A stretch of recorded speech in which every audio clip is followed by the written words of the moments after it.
Mike's on Mike, a conversation about politics, government, and Jacksonville, with 50-year opinion leaders Mike Hightower, Mike Tolbert, and award-winning broadcaster and longtime political observer, Mike Miller. Welcome to the third in our series on the Jaguars Stadium proposal. Our co-host Mike Tolbert is under the weather, so he's not joining us today. Mike Hightower, of course, is here in the studio with us. And speaking of which, we want to also thank our friend Alan Bliss and the team at the Jacksonville Historical Society, which is inside the Jacksonville History Center, for their support for Mike's on Mike. We're great to have them with us, and we thank them for their generosity. We are so delighted and fortunate to have Jaguars President Mark Lamping as our guest, who, by the way, has graciously allowed us to do our broadcast today right inside Shad Khan's conference room at the stadium. It's really great to be. This is the first time, by the way, Mark, that we've been outside a studio to do this. So thanks for being our guinea pig today. And if this works out, we'd just like to be back here every week. Yeah. Okay. This is called Mike's on Jaguars. We can do that. We can work that out. To wait and see, you have to find your way back to where you came from. So you never know. As I mentioned, Mr. Lamping, Mark is current team president of Jacksonville Jaguars. He was formerly the CEO of MetLife Stadium, and prior to that, he was, and this is very difficult for me to say, being a Chicago Cubs fan, but he was president of the St. Louis Cardinals Major League Baseball team between the years 1994 and 2008. He's now non-executive director, and I want to ask you what that means, of the English Association football team, which is owned by Jaguars owner Shad Khan. Mark was a prominent sports marketing executive at Anheuser-Busch before his job with the Cardinals. 2008, he resigned as the president of the Cardinals to become chief executive officer of the new Meadowlands Stadium company, where he oversaw the opening of the Meadowlands, where, of course, the New York Giants and New York Jets play. Mark is a graduate of Rockhurst University in Kansas City, Missouri. And I wanted to start off by asking you, what is the difference being involved in baseball and working with the MLB and football working with the NFL? Well, it's really two things. Baseball, you have so many games. You have 162 games. So in baseball, you have about 10 games for every one game you have in the National Football League. In baseball, you sort of have that steady drumbeat of a season as you start in spring training in March and then go through the summer and then wrap up in September. And if you get into the playoffs, you go into October. But it's a long, long season. Football, on the other hand, a lot fewer games, and the intensity and the importance of each individual game is much higher. And I think the emotional connection and attachment of the football fan to their favorite football team versus the baseball fan, their favorite baseball team, the football fans are so much higher in terms of their emotional connection. Every game means more. The rituals are more significant. If you have a home game, if you're going to go to the game, and tailgating is a big part of it, you'll start your planning 4 or 5 days in advance. So, but the basic premise of the businesses are very similar. The National Football League has the ideal structure as it relates to trying to keep the competitive playing fields level. Baseball, not so much, where teams in big markets can exercise their economic strength to the disadvantage of smaller teams. Thanks for having us here. Let's talk about where we are today with the contract, which is now front page. Everybody is excited about it. At least a lot of us in this room are very excited about it. Can you describe the process of crafting a contract of this transformational scope and importance? For most of us that were here 28 years ago, we kind of only read about it in the paper. We didn't see behind the curtain. Can you kind of describe that? Well, the size of it is without compare. It's it'll be the single largest infrastructure investment in the history of downtown Jacksonville. It'll be the single largest private investment in the history of downtown Jacksonville. We've been working on this process for probably 8 years in earnest.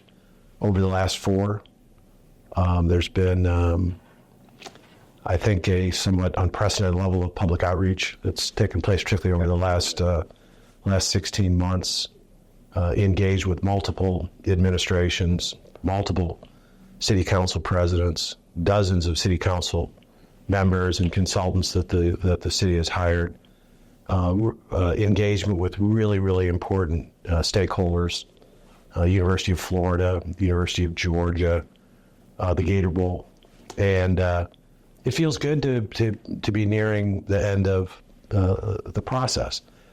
When Wayne and Delars Weaver, who against all odds brought the NFL here to Jacksonville, when they decided on Shad Khan and his family as their successor in owning the Jaguars, there was a lot of uncertainty surrounding the team at that point in time. And if you remember that time, Wayne spent a lot of time talking about, I'm going to try to find somebody who's going to keep the team here in Jacksonville, which meant that not everyone who potentially could have purchased the team would have kept the team in Jacksonville. And, Shad from the very beginning, wanted to ensure that we had a stable, consistently competitive NFL franchise here in Northeast Florida that the community would be proud of, and for that to continue for generations to come. And I think that was a goal that the community shared along with Shad. And I think it feels pretty good to be on the verge of perhaps turning that goal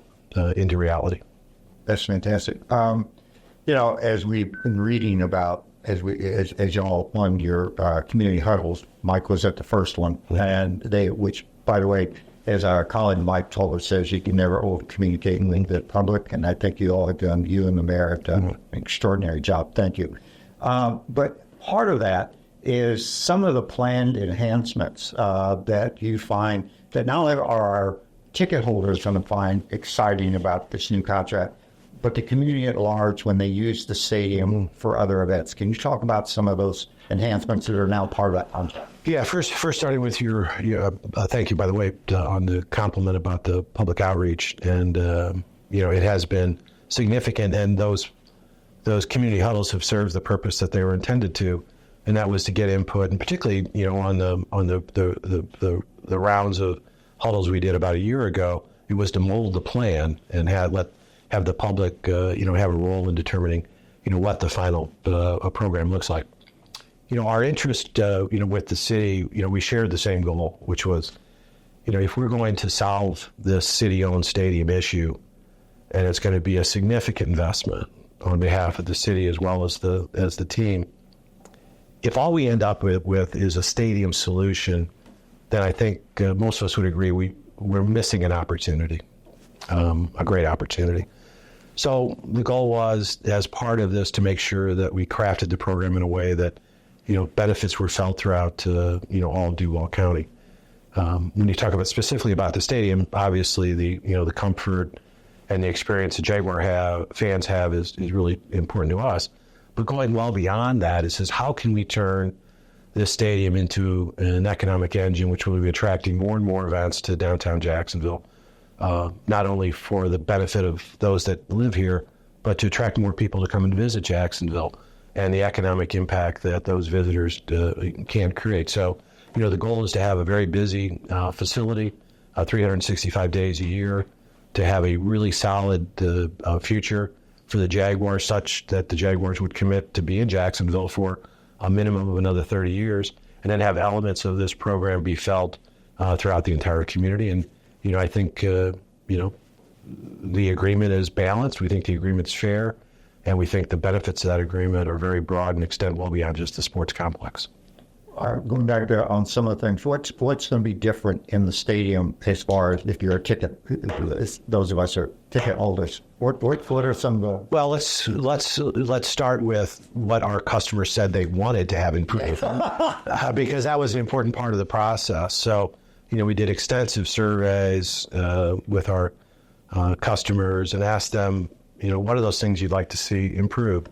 And while we weren't surprised by some of the responses, because we listen to our customers all the time, it starts with the obvious, shade on all the seats. The east side. Particularly on the east side of the stadium, wider concourses. And that's become a bigger issue post-COVID, where at one point, maybe in general, we all felt comfortable being shoulder to shoulder. I don't think that's necessarily the case today as it was pre-COVID. Easier to get from level to level, what they call vertical transportation. So when you arrive at the stadium, right now you only have a few options. You can, go up these ramps that are in each corner of the stadium. You can wait in in a line to get on an escalator, and even longer line to get on an elevator. So we needed to modify all of that. Improve the things that maybe fans don't necessarily see, but they feel. Like if you have access to air conditioning space, that the air conditioning actually works and that it cools you down. That you have state of the art security, which is really important. And then in terms of some of the improvements to the stadium, not only in terms of game day, but the way those improved game day spaces, particularly air-conditioned spaces. We'll be adding, I think, about 110,000 square feet of additional air-conditioned space in the building. And the reason that's important is not only for game day, but then that's multi-purpose space that can be used to attract smaller events on non-game days, such as banquets, small trade shows, small conventions, things like that. Can I go back to the huddle for just a moment? One thing that I found quite interesting, and it shouldn't be a surprise to anybody because obviously we're a very diverse city and people are also geographically very diverse. Mm-hmm. But I did notice that when you were mandatory for the kickoff, you had a very supportive audience for the most part. Everybody really was excited about it. They were happy. And this is now the most recent huddles at that. But when you went to the Northwest, I understand that the mood was a little different there. Did that surprise you that in different geographical locations where you held the huddles, that the tenor of the audiences would be as different as they ended up being? No, because we had been in those communities multiple times with the Jaguar community huddles, which we did a year ago. Right. So, the mayor arranged for 5 community huddles. It was her idea. It was a great idea. And we were privileged to be invited to be a part of it. The Jaguars had done 20 community huddles in Duval County going back a year. So we'd been in all those communities. And, I think that particularly when you have the opportunity to talk to an elected official, which was the case in this last round, if there are some real issues in your particular community and you've got the mayor there, you're not going to pass on the opportunity to point out the flooding issues on the Northwest side, okay? And, maybe that also says that perhaps those fundamental public infrastructure issues might be greater in the Northwest community than they might be in Mandarin. Yeah. So while the mayor's there, if they don't have a lot to complain about in terms of public infrastructure, then let's get at the matter at hand, which is the Jaguars and the stadium topic. And if you're in a community where there's a lot of shortcomings and maybe the perception that promises weren't kept, that comes to the surface. Which is why, by the way, there is such emphasis on the east side in the CBA because of the promises that were made at that part of the community that were never fulfilled. Yeah, and I can say this, and again, this is after having been, participated in more community huddles than anyone on this particular subject. I didn't find a lot of ups and downs in terms of the way people perceived the stadium portion of it. It was more some of the things that were ancillary to the agreement that really changed significantly. Yeah. And so that venue allowed them, with the elected official and, of course, this mayor, or the city councilman was there, for them to express that. And not to mention, of course, the media that all turned out for that as well, because they got some good FaceTime in front of cameras by airing some of the grievances and support on both sides, which is important. Which I think says a lot for you all, because while you were dealing with the stadium, those issues, which I'm not saying it was intentional, but a lot of times, as you were saying, those infrastructure issues get lost sometimes.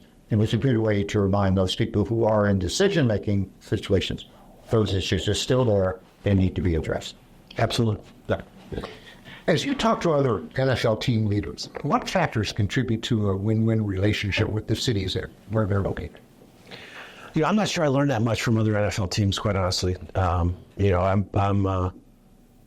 around a lot longer than most of my peers in professional sports, and I've had the opportunity to work in different communities, and I've learned a lot since I've been here. Some learnings from learning from some failures, learning from some success, and I think in this particular case, our interests were aligned from the very beginning. The city of Jacksonville did not make a secret at all that they wanted to keep the Jaguars here, nor did the Jaguars keep it a secret that we really wanted to stay here in Jacksonville. So we were both trying to get to yes. I think we had a very high level of respect for each party. It's not to suggest that, we didn't have our difficulties during the negotiations, but that happens. I've been married, 44 years now, and I've had some ups and downs during that period of my life. Okay, yeah, not that often, but because You tell you what, like 58. I always, at the end of the day, I always realize you're right, honey. On the best day, you got 49.9% of There you go. on a good day. Yeah, so because of that solid beginning and the fact that we had a lot of mutual respect for each other, there wasn't a lot of gamesmanship in the negotiating, which you see so many times. People weren't trying to posture through the press, as an example, to try to apply pressure on the other side. Neither party engaged in that. And it was a remarkable drama-free negotiation, and it was a true negotiation. We didn't end up with the deal that we wanted, and I don't think the city ended up with the deal that they wanted, because there's no perfect deal, but there is a perfect outcome, and the perfect outcome is ensuring that NFL football is going to be here for generations to come, and in the process of doing that, the benefits will be felt throughout the entire community. Before you, and I know you've been involved in many negotiations in the past, but when you prepared for this one, was there anything that was so unique about this that you knew that whatever skills that you brought to the table in previous negotiations might not or might work well in this negotiation? Because, like you said, it has 363 pages. Yeah, this was a little different because it's like a three-legged stool. You have, the city and what's important to the city and the taxpayers, and then you have the Jaguars and what's important to the Jaguars and our fans. Then you have this third leg of the stool, which is the National Football League and the other 31 owners. Because keep in mind, we cannot enter into any new lease without getting 75% of the other NFL owners to agree. So I think one of the things that I found really valuable in this process is that I spent as much time thinking about how are the elected officials going to be perceived in terms of their support for this, and how is the public going to perceive it? In addition to, how are the other owners throughout the National Football League going to be viewing this? We knew where the Jaguars needed to get to, but we just needed to make sure we got there in a way that was explainable, that was supportable by the 20 elected officials that ultimately will decide, the mayor and then the 19 council members. And then how do we make sure we get 75% of the other NFL owners to support it? So it was a little bit of a balancing act, but, thanks to, a really committed partner on the other side of the table with the city and the mayor and Mike Weinstein, I think we were able to get to a place where it was fair and balanced, and hopefully we'll meet the needs of all three parties. We were also pretty fortunate that the mayor decided to bring in the legal team from outside who had worked with the NFL before, because I'm sure there must have been times during that negotiation where they would say, well, you're not going to get the NFL owners to go along with this one. They will do this one, or if you make a change or something, you'll get a better chance of. Did that happen often? That happened, but what happened more frequently was, well, the Jaguars should agree to this because that's what Buffalo agreed to, and that's what Nashville agreed to, and that's what Not this Kansas team. City, of course. We don't want to have it in Kansas. This team agreed to, but I think it was. I'm really happy that the city engaged someone who's an expert on negotiating stadium agreements and leases with NFL teams, because it took the pressure off us to do all the due diligence on behalf of the city, which happens so many times in our negotiations. We have to go to the city and say, here's what other cities have done. Okay, now they could go to their own independent, right, and then they can tell. We all had the same facts. It was just easier for a third party to provide those facts to the city. I'd had the experience to be able to say, yeah, this is something that the NFL would welcome. And you're right. And in negotiations, it's better to have a third party bring that up as opposed to you bring it up where it would look self-serving. Yeah, people just they would question the validity of it. Yeah, Mark, going back, I can ask. Sure. GK, when you were just going through what you were looking for, the word that really sort of jumped out as a part of that was when you were talking about the elected officials and taxpayers, all that. The other what came in my mind doing lobbying in the past was sustainable. That it couldn't be a flash in the pan. It had to be sustainable over the period of the contract.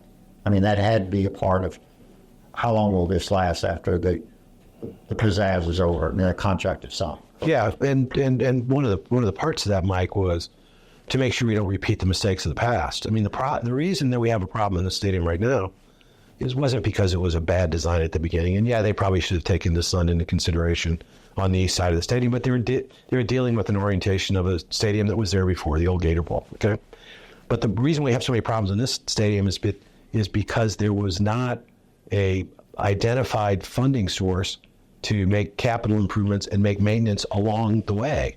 So over the last 30 years, this stadium, publicly owned stadium, where the responsibility for capital and maintenance lies with the city, the funds simply weren't there from the city. Right. And then you end up with the stadium being in the condition it is right now. So the sustainability, that's a very good word, because, I always thought that we would get to an agreement on how we were going to split the initial cost, but we were not going to make that level of investment. I say we, Shad was not going to make that level of investment unless we were certain that there was going to be funding to make sure that this stadium stays well maintained and up to date over a 30-year period. And that was probably one of the bigger aspects of our negotiation that has gotten us to the point where we were very comfortable, Shad was very comfortable committing to a 30-year lease. Yeah.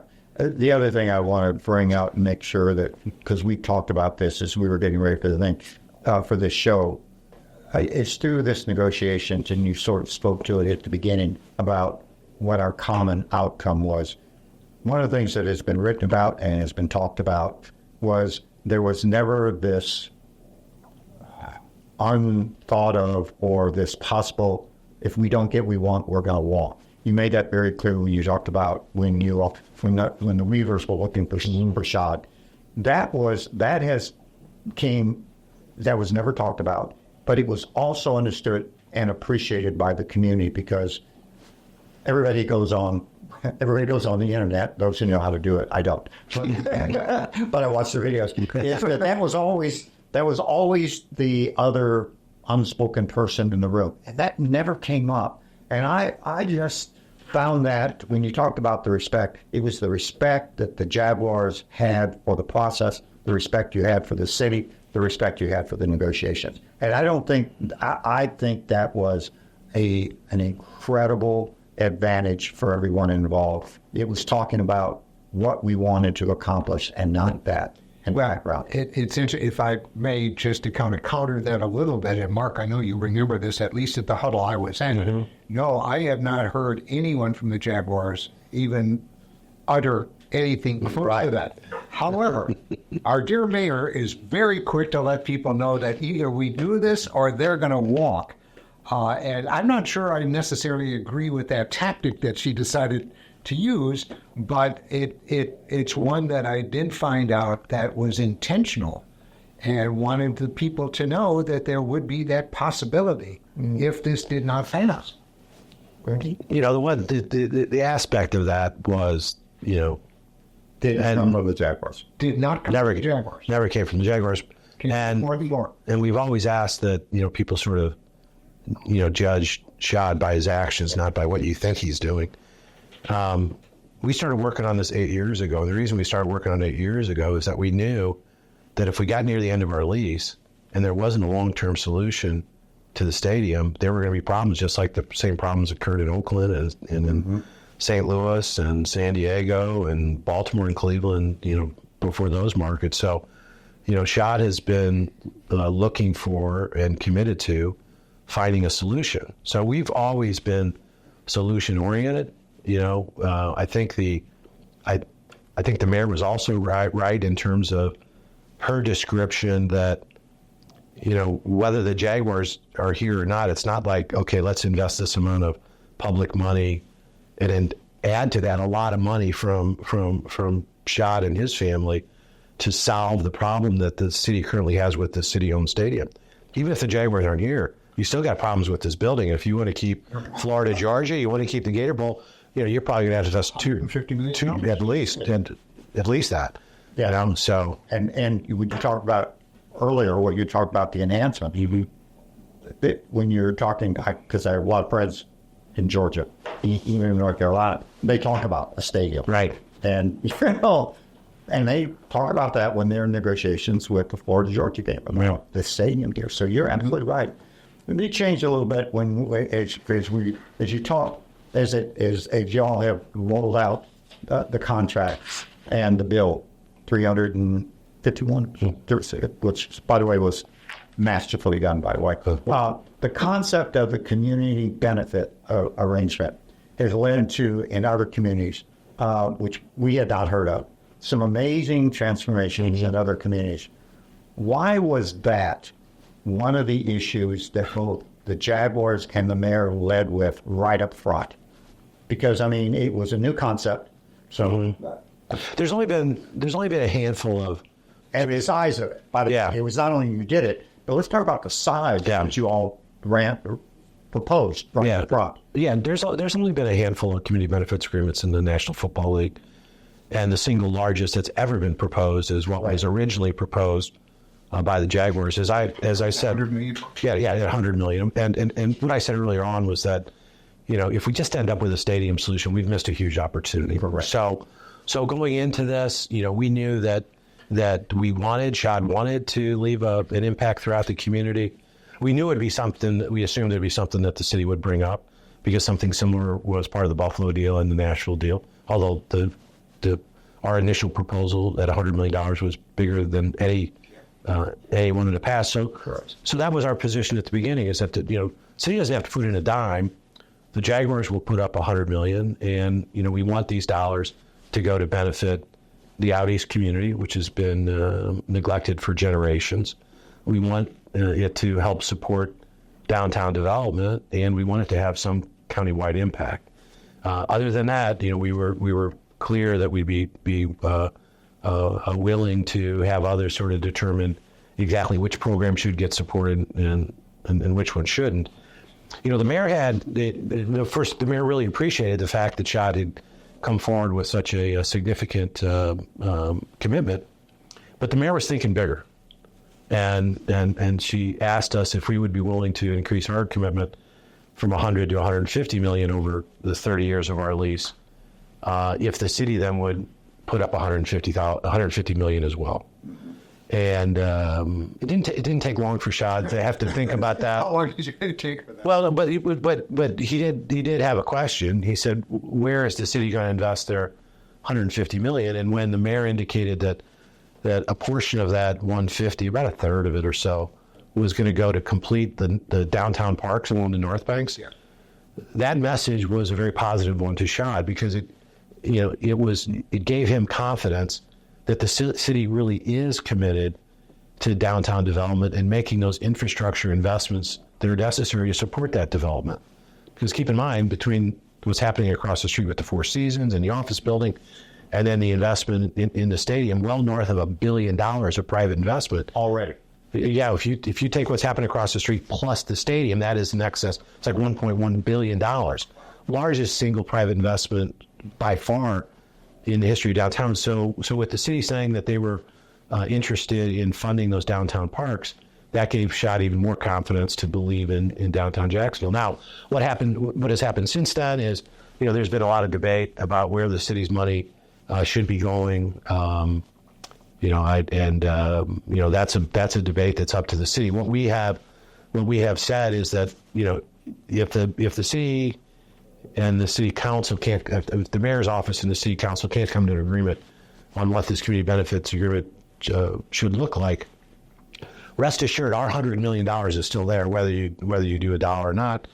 And if at some point in time you can figure out what you want to do with $150 million, we'll be happy to restore our commitment from 100 to 150. But it certainly looks like that not all of that is going to be resolved on the same schedule as the stadium. One of the things that is discussed a lot, and to be honest with you, I'm probably as confused as most anybody else who first heard this. Mm-hmm. Tell us about the games being played outside of Jacksonville, what is going to, what we can see, and also what we can't see, because there's also, I understand this thought by the NFL that they may increase the number of games, and if they increase the number of games in a season, then there's a possibility that teams will be playing more than one game outside the home field. Yeah, first let's sort of set the stage on this, because what what is important is not just to focus on what our lease is, but I think it's also important to look at what our lease was. So under our current lease, the Jaguars can play as many games as the Jaguars choose to outside of Jacksonville. It's in the current lease. Current lease, there are no restrictions on how many games have to be played here. I don't think anybody understands. There's our aha moment for this. That and the $100 million stays on the table. Yeah. Those are our So Not over yet. We got a couple more coming. Yeah. So we have total freedom under our current lease, and yet even with that total freedom, the Jaguars have never played more than one game outside of Jacksonville under Shad's ownership. And I can tell you the history on that was the reason that if you go back and if you talk to people that were involved in the original negotiation, talk to Paul Harden, if you can find David Selden, talk to him, maybe talk to Wade. You should have been in that. You should. Yeah, I don't know if Michael would have been there at the beginning, but the reason that was put in there is to provide a little protection for the team in the event that Jacksonville didn't support the team. They weren't thinking about London. They were thinking about moving a bunch of games to Orlando. That's why I was there, okay? So anyway, fast forward. Aha, 3. Fast forward, and the team has only played one game outside of Jacksonville per year, and we've been playing in London. One of the things we have to do is that whatever type of agreement we have, it has to comply with what the NFL rules and bylaws are, okay? So under the National Football League's current rules, the National Football League has the option, not the requirement, but the option to require every team in the National Football League to move one of their home games outside of their market as part of the international series once every 4 years, okay? So what the commitment was to the mayor is, okay, going forward, we will protect the status quo, okay? Not in terms of what our rights are, but what we've been doing. So putting really tight guardrails around the number of games that could be played outside of Jacksonville. So no matter what people may think about this, the old lease was a lot worse for the city. And the mayor was successful in putting guardrails around it. So what we've done under a 17-game schedule is we've basically protected the status quo where we can play one game a year. We have the option to play one game a year. Doesn't mean we're going to, but we have the option to play one game a year outside. And once every 4 years, if the National Football League selects us, there's the potential that we could have to play 2 years during that, 2 games out during that 1 year. And again, there's a lot of pluses and minuses in this agreement. You mentioned it, Mike, that the National Football League is really focused on international growth. So when they have a team in a city like Jacksonville that says, okay, we will be a willing participant in that program on an annual basis, that creates goodwill amongst all the other NFL owners, and it could be some of the things that will influence them to support a commitment to keep NFL football here in Jacksonville for 30 years, which we're confident that's where they will conclude. You built you built a very loyal fan base in London. Yeah, because of these 4 years or so that that's what I worry most about. Yeah. And but how does that benefit us?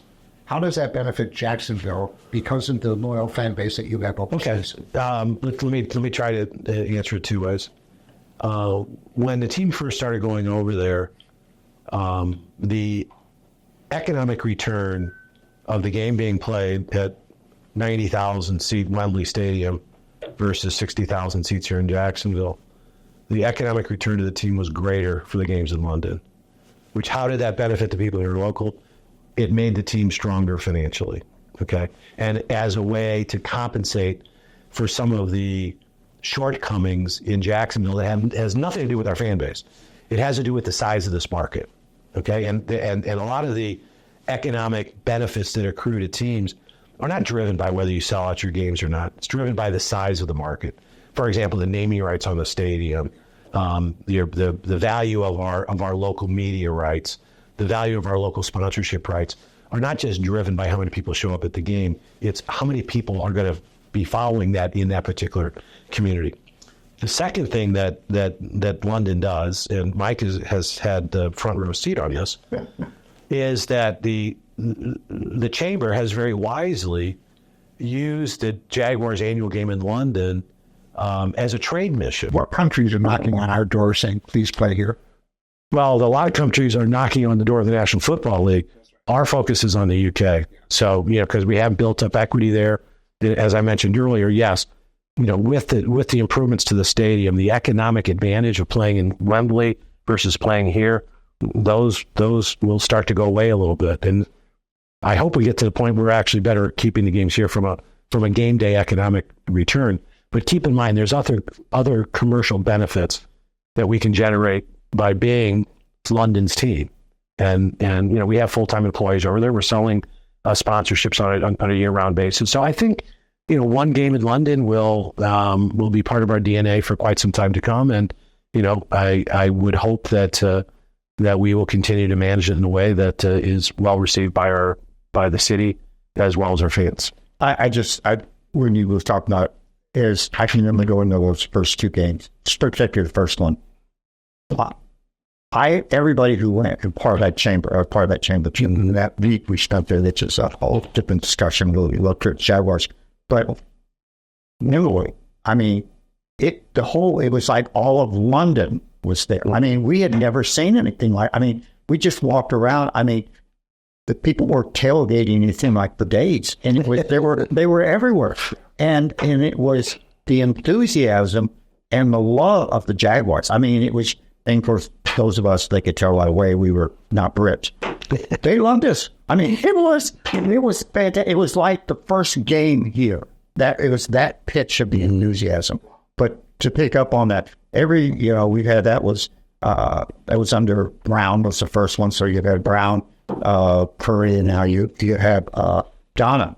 The economic benefits of the business community in London and the possibility and what it is. When you think about that first game to where we are at, it's incalculable. I'd love to ask Corrigan. I wish we had done this when we had him on his show to find out just what kind of visitation do we get from London during the Jaguar season, because they're following the team back out. So and I have to say on a personal basis, as we got through all that, I think a couple of us said to you, Mark, you are the face of the Jaguars. You are a believable person. We respect you, and it has paid the dividend. You've gone out there and you've become the face of the Jaguars. That's what Shad wanted you to do.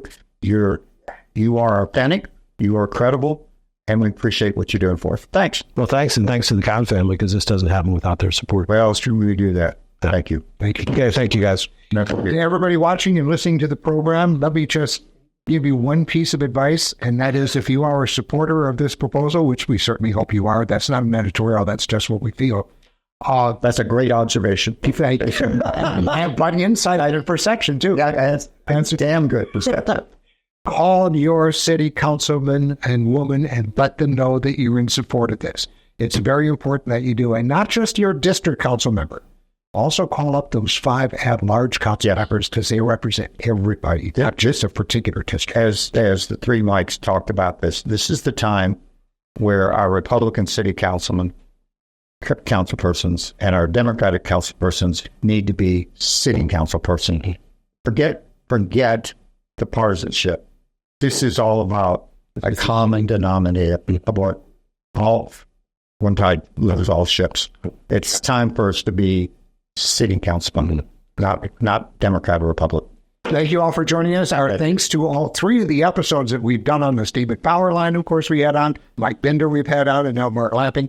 And we'll be back again with you next week. We hope that you'll join us and follow us, of course, on YouTube, on our website. It's mikesonmike.com, or on your favorite platform where you get your podcasts. See you next time. Mike's on Mike with Mike Tolbert, Mike Hightower, and Mike Miller can be found on your favorite podcasting platform, Facebook, and YouTube. Visit the website at mikesonmike.com. Join us next time for more conversation with Mike's on Mike.